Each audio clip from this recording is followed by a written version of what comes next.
बिस्मिल्लाहिर्रहमानिर्रहीम अस्सलाम वालेकुम। तो फ्रेंड्स, रजिस्ट्रेशन दर्जे ऊला का आगाज़ यकम मुहर्रम उल हराम से हो चुका है। इसका फॉर्म भी मैं आपको आगे चल के दिखाता हूँ। तो इसकी रजिस्ट्रेशन शुरू है अभी ही, आप यानी कि यकम मुहर्रम उल हराम से शुरू हो चुकी है। आप अप्लाई कर दें। तो इसका ये फॉर्म है आपके सामने, क्योंकि जितना आप लेट करेंगे तो आपकी फ़ीस उतनी ज़्यादा होती जाएगी।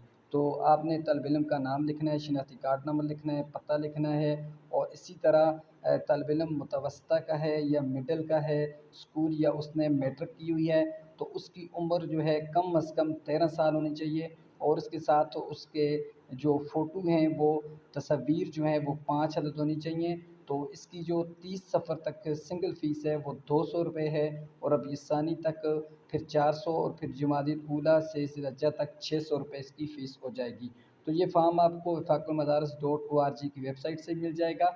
इम्तिहानी मालूमात डाउन फॉर्म में जाके, अगर नहीं मिलता तो व्हाट्सएप का लिंक जो है डिस्क्रिप्शन में है, वहाँ से आप आएँ, मैं आपको ग्रुप में भेज दूँगा। चैनल को